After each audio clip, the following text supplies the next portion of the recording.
Welcome. I'm Larry Olsen, and this is the Brain Vault Podcast.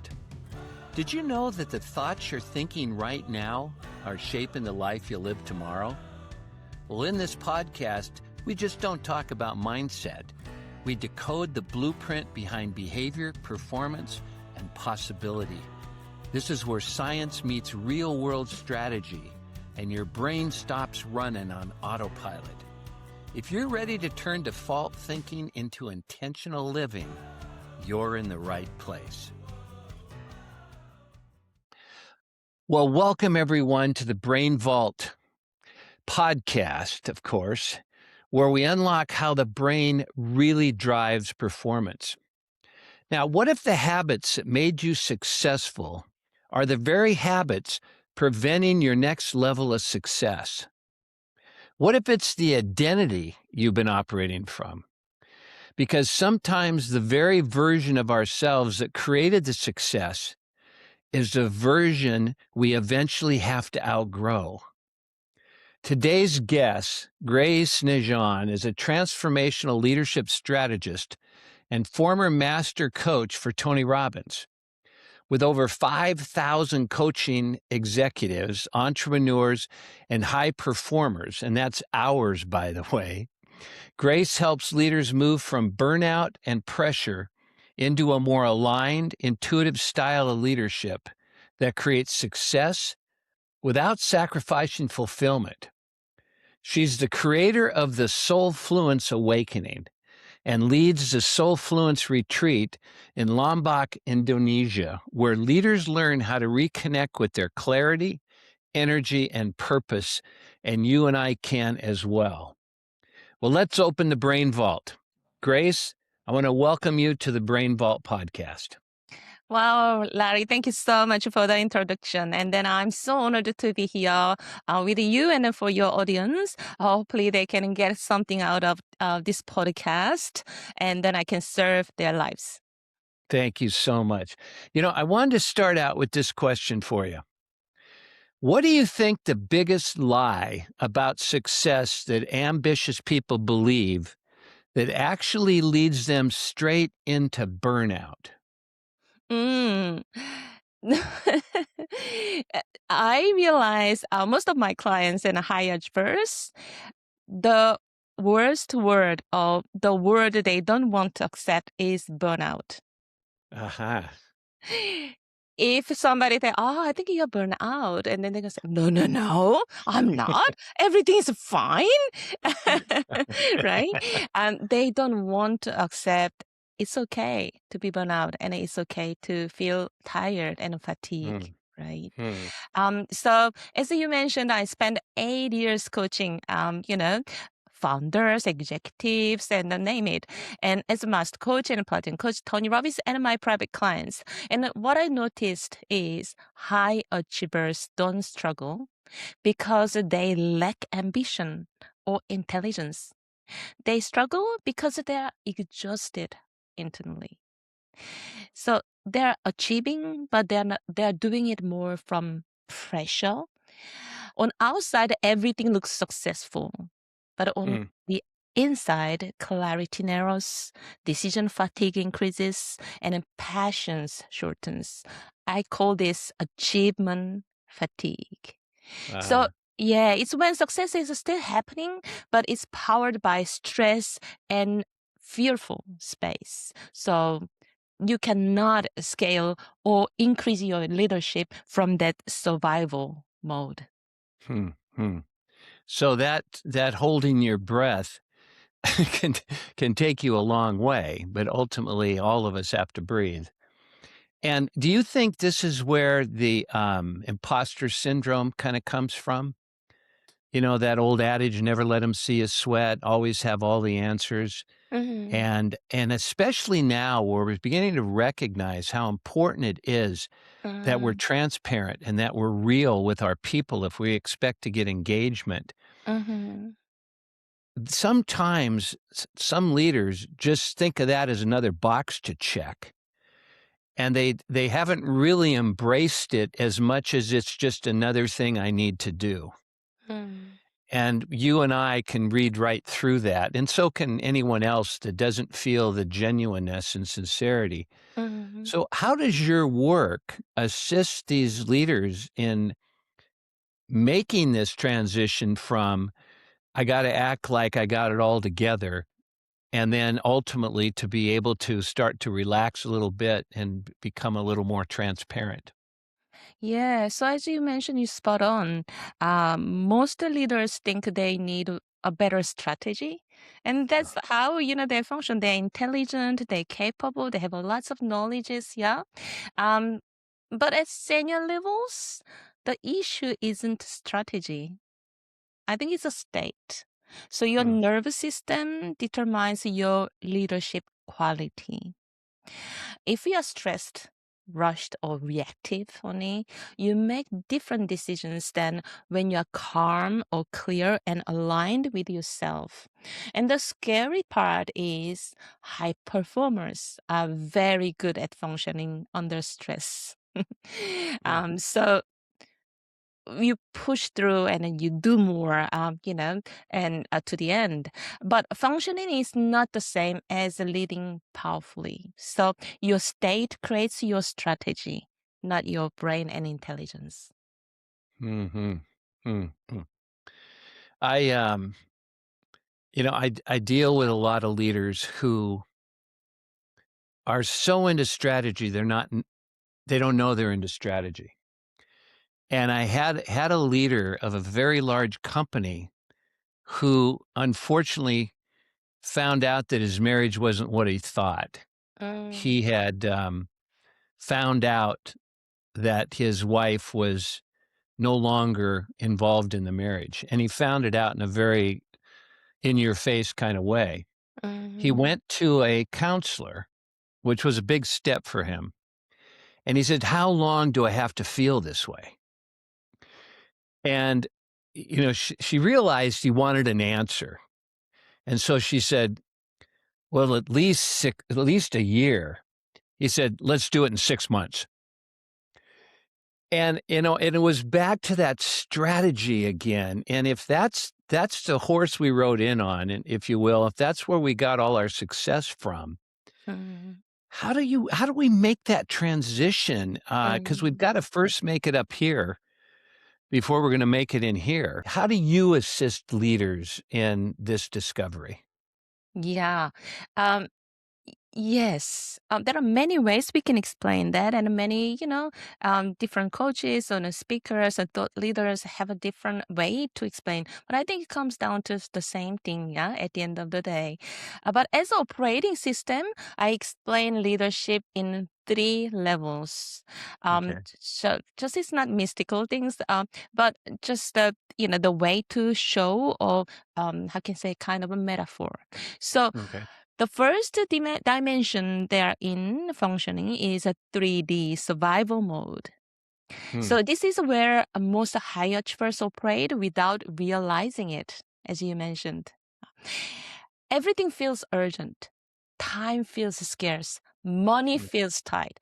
Because believe it or not, our biggest conditioning from since young age, two factors, two what I call metrics of time and money.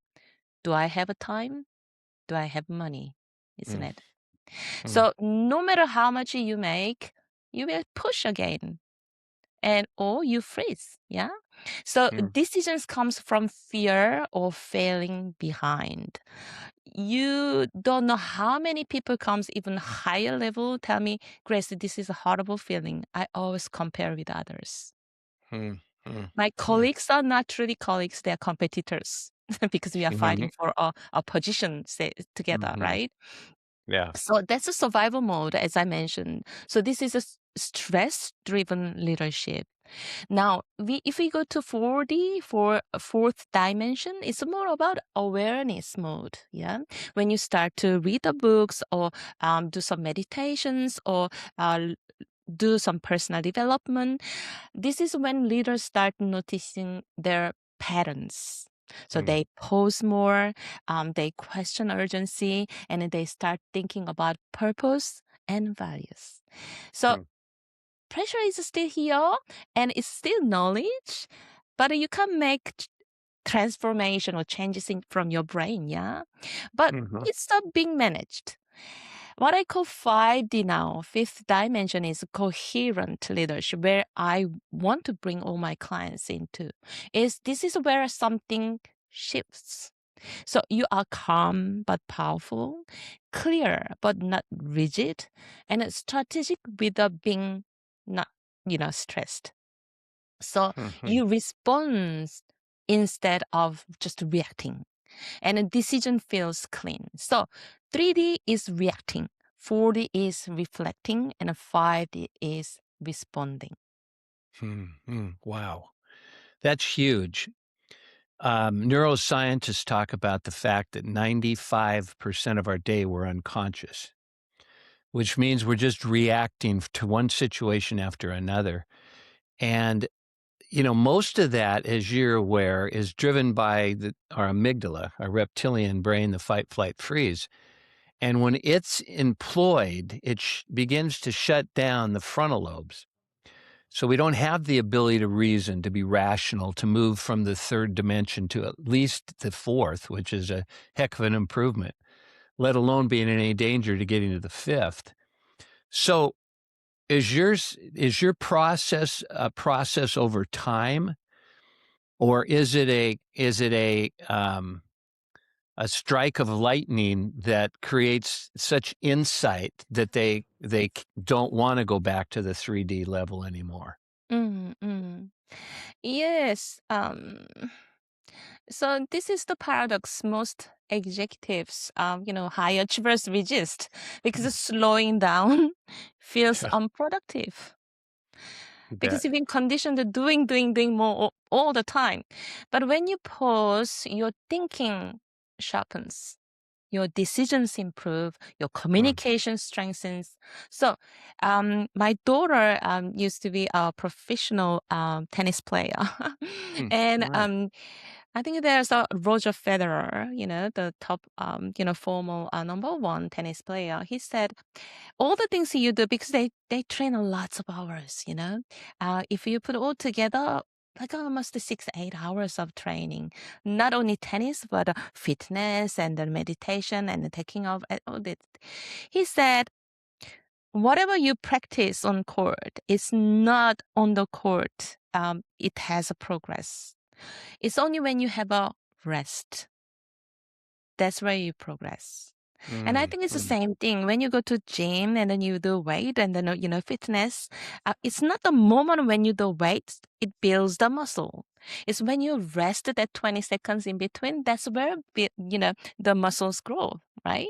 mm, I think it's the mm, same thing for us. Our brain, our body is exactly same thing.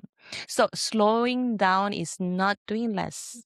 It's really mm, removing internal noise. Yeah. mhm, mhm, So I um I did lots of hours of personal development for myself, not only coaching others.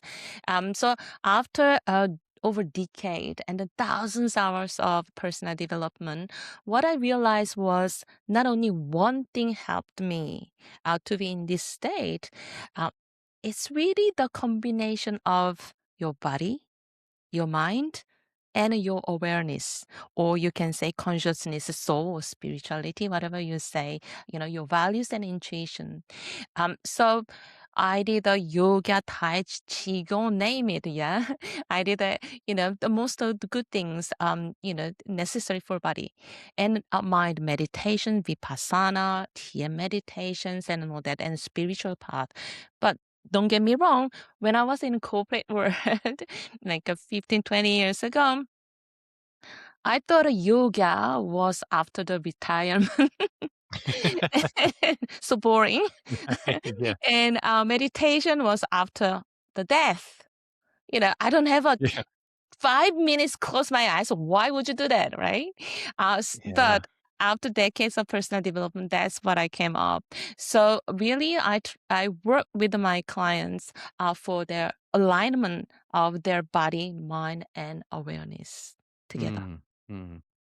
Now, were you brought up in a culture of feeling that if you weren't at your best, you'd fall behind, or you wouldn't have the right opportunity for the right schools, or any of that? I mean, seemed to be there's a lot of competition in that, no matter where you're from. Um, how that had a lot of value, but where did you see the toll that it took on you? Yes.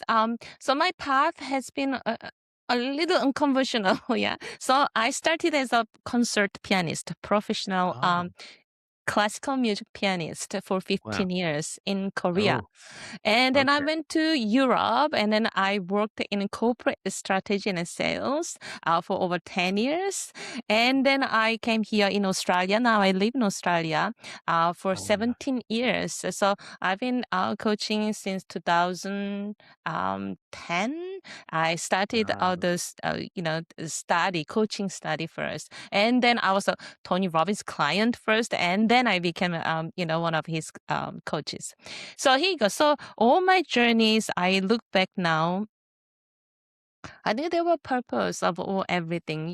Not only again, it's not only body, it's not only mind. It's when it's the same thing for your life too. The my first chapter of my life was truly over right brain. yeah. As a pianist, I developed that right brain. And then after that, over 10 to 15 years again, corporate world, developed my left brain. And as a coach now, and a personal development and spirituality work, that brought me that center of spirituality, so bringing it together at the center. Yeah. So again, in life, I don't think there's a one thing gives you a whole answer and fixing the things, but that's what we do. We want to faster, quicker, stronger right now, and faster is Yeah. better, isn't it? I Yeah. think we are in the culture of that quick fix things. Yeah. But in my personal experiences in life, I don't think there's only one thing. It's a whole life is just a lesson for you to become who you really are.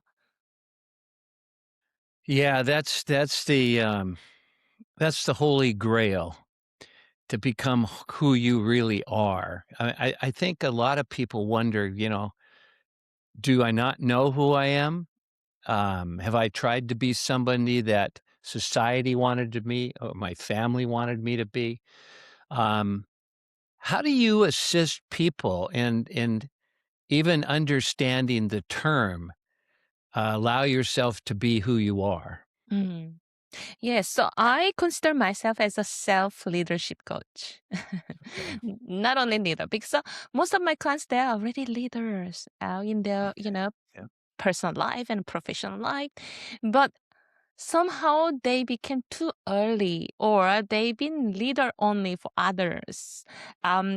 So Mm, some people, became the manager too early because of their, the how can I say, the training, therefore, their school, and then they used to take care of others, the team, the KPI, company, shareholders. Yeah. yeah. So whole their life has been serving others. And again, when you create a family, now your life is even more for others. Yeah, your family, your children.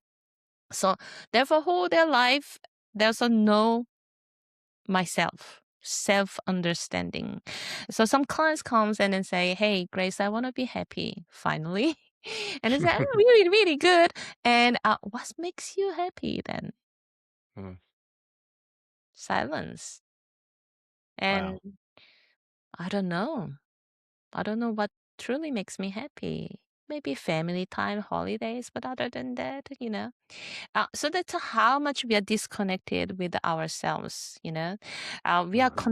again, we are conditioned since young age to go to school and be same, like at the same time, be different and push all others to be better than them. It's a Mhm. comparison, and so I think we are having that culture of fitting into or living by judgment or the requirement, expectation from outer world more and more. Yeah.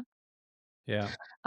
I myself, mother, I have a daughter, but again, with all the love I have, I still give her, pass her my conditioning, you know? Sure. Um, so I think it's our job once we become like that adult and then a leader position. It's our responsibility to know who we are really. It all starts from self-awareness. Okay. Yeah.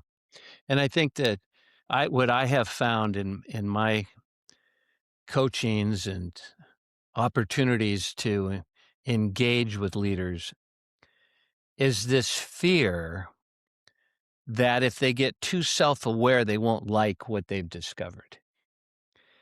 And that judgmental element that we all have, it was easier to turn that on others. And whether it was their performance or how much they were engaging with their peers, we were always judging that. And now when that we're looking in the mirror, how do you keep them, or do you, from self-recrimination, or I can't believe I did that? That type of, narrative that is not going to allow us to be accepting our weaknesses as well as our strengths. Hmm. Of course. So, I will suggest later about some little routines, around the 10 minutes every day. But other than that, the best, how can I say, measurement is think about your thoughts. Because most of us think we are our thoughts, yeah? Whatever comes in our brain, and we think we trust that and we think that's the absolute truth. But it's not. Ask yourself question, is it truly my thoughts?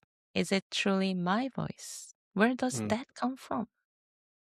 Were you mm, born with that thoughts? You know? And most of the time, if you think about it, it's from your parents or teachers or colleagues or your family, wife, husband, yeah. Um, so any thoughts makes you empowered and then a feeling good, strong, it's a good thing. But if it's not, maybe you need to ask yourself, do I need to really keep this? And why am I keeping this? You know? mm, mm, And mhm. from that space, you can start to ask question. And is it from outer world or from my inside world? So it's a vicious cycle because once you created that identity who you are, you feel like who you are, and most of your the colleagues or family around you sees you like that way. Of course, when you want to change, they don't like it. Yeah. So if you Yeah, do different way, and you will have that another judgment. Oh, what do you think you are? Oh, why you are so different? Oh, just come back, who you were yeah. before. It doesn't suit you. It doesn't sounds right?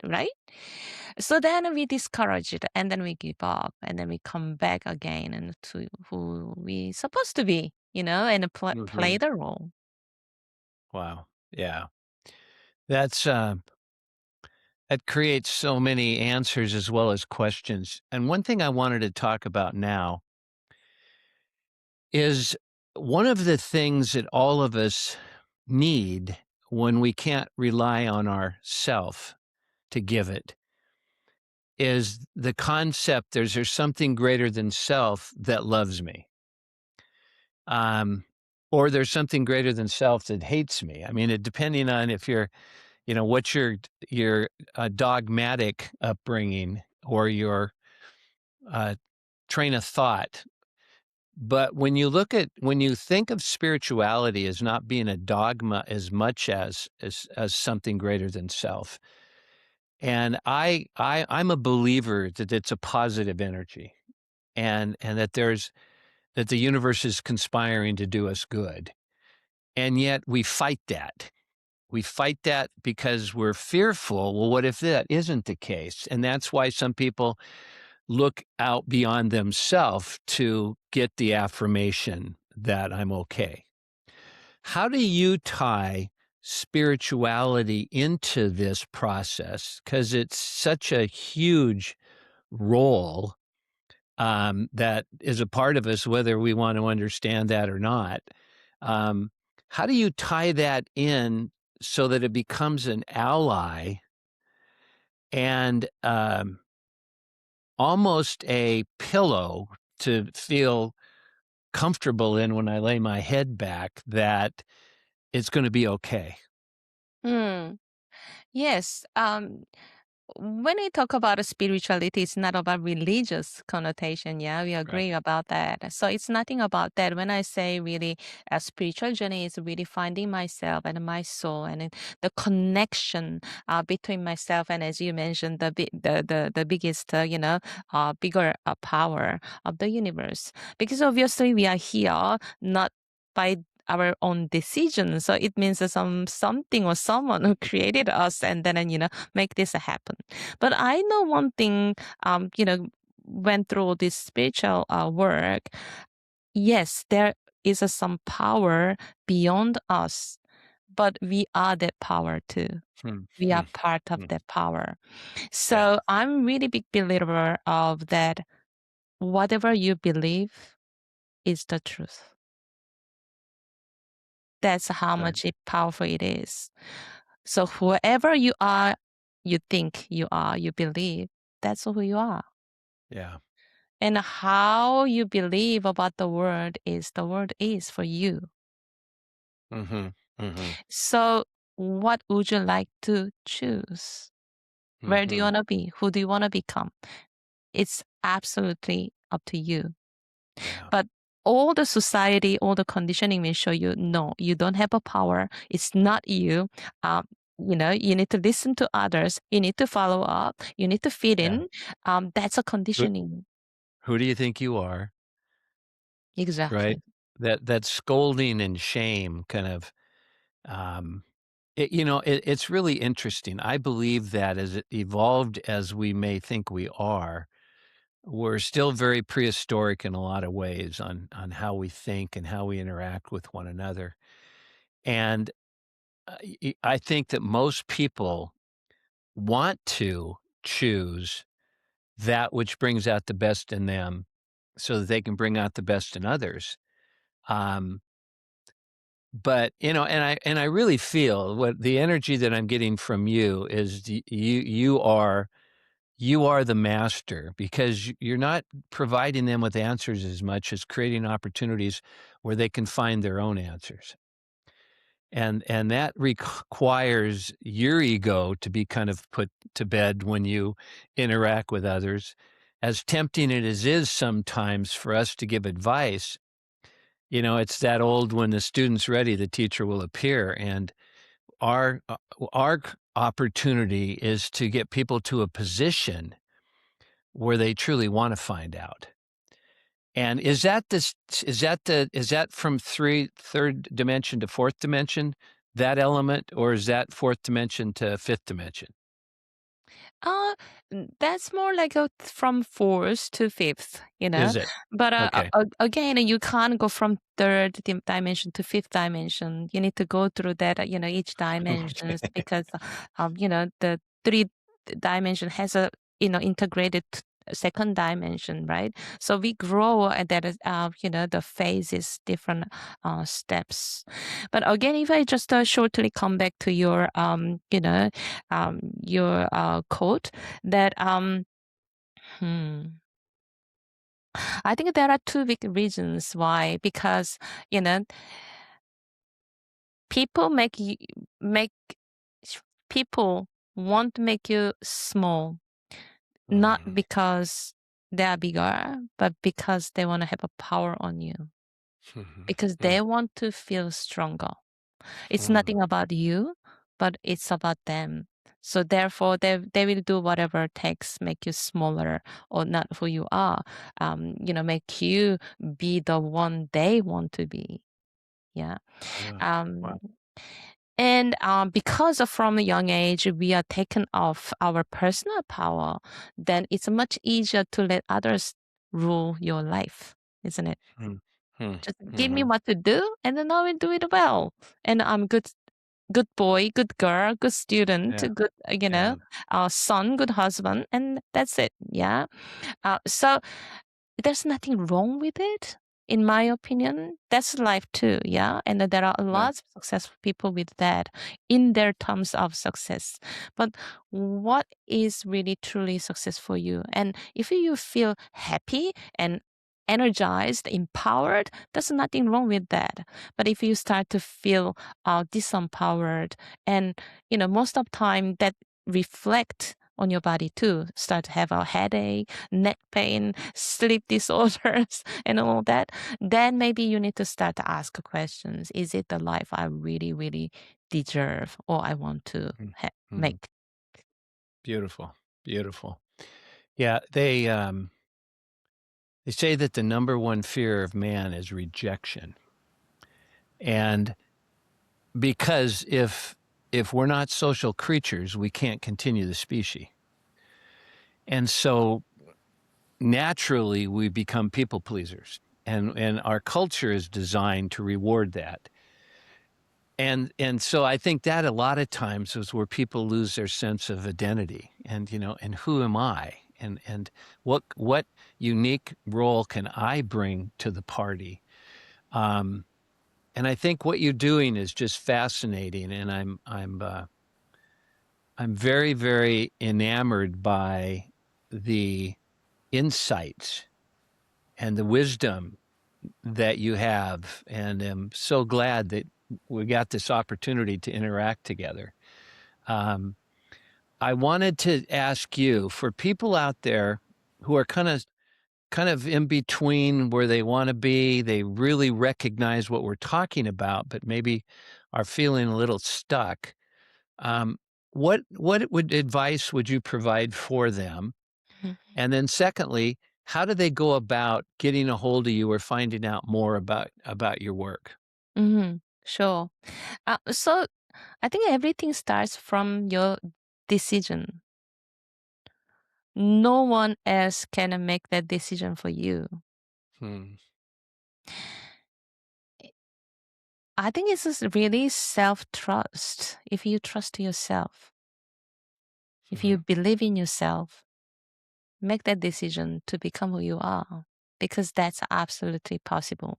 If it didn't happen because you hadn't made that decision and you haven't take, taken the actions, Yeah. that's all about it. Yeah. So everything starts from that decision. You can Okay. change from today to tomorrow, or even in 1 hour, you can become somebody else. It's absolutely possible. So let's start with a decision, even little actions, a little book, or this type of podcast, or, any personal development and spiritual work, meditation. Pick one and then just, change something, one thing every day. I think Hmm. that's my Wow. advice. It could be. And what was the second question, Larry? How do people go about getting a hold of you, Oh, reaching out yeah. to you, finding out more? Yeah, sure, sure. My website is my name. So www.Grace Najean. So Najean is NAJEAN.com. So you can find all about me, my offers, what I do, or you can just connect with me on LinkedIn. Again, my name, Grace Najean. And then I'd be so happy to hear from you. Oh, fantastic. Well, you have absolutely been wonderful, and very much appreciate you investing time with us. Oh, thank you so Uh, much. you're welcome. You're welcome. And for all of you out there, recognize what she just shared and the power of that. I got all the best exercise plans you can possibly imagine, but if I don't take one step and actually do a push up or move in some direction, then as she said, it's all about decisions. Then I certainly don't have the right to then wish I could be in better shape, because I have every right to be able to take action and then find out whether that worked for me or not. And find another action. Don't give up on actions just because they didn't work. So it's been invaluable what you have shared with all of us. And wherever any of you are at this moment in time, recognize it's exactly where you need to be. And as you've heard from Grace, it's all about choice. And that causes a decision to be made, which then offers you the opportunity to act. And don't overthink it. Just go ahead and act upon it and look forward to the opportunities that are in store right now. So take care and look forward to our next time together. Thank you.